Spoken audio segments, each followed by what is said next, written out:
এইমাত্র মারা গেল তেঁতুল পাতা ধারাবাহিকের অভিনেত্রী ঝিল্লি। এ কী হলো তার সাথে, বিস্তারিত জানতে ভিডিওটি দেখুন। সিরিয়াল জগতে পরিচিত মুখ ঋতুব্রতা দে, যিনি এই মুহূর্তে তেঁতুল পাতা সিরিয়ালে অভিনয় করছে ঝিল্লির ভূমিকায়। অভিনেত্রী সম্প্রতি এক সাক্ষাৎকারে জানিয়েছে মাত্র 2.5 বছর বয়সেই তার বাবা মারা যান। এরপর জীবনে চলার জন্য শুরু হয় মায়ের সাথে জীবনযুদ্ধের লড়াই। তার কাছে মাই সব, তাই মায়ের স্বপ্ন পূরণ করার জন্যই অভিনয় জগতে আসা ঋতুব্রতার। তার মায়ের ইচ্ছে ছিল সে যাতে বড় হয়ে অভিনেত্রী হয়। মায়ের জন্যই প্রথম কাজের জন্য অডিশন দেন।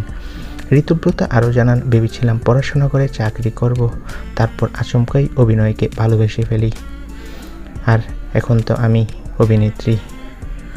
অভিনয় জগতে শুরুর দিকে সাফল্য না পেলেও পরবর্তীতে নিজের অভিনয়ের দক্ষতায় দর্শকদের মন ছুঁয়েছেন তিনি।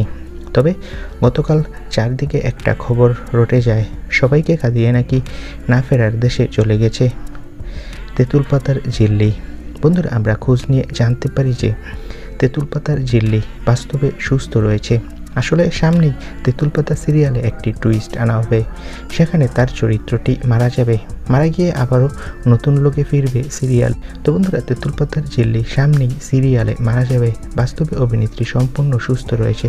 তোমাদের কার কার তার অভিনয় ভালো লাগে কমেন্ট করে জানাও। ধন্যবাদ।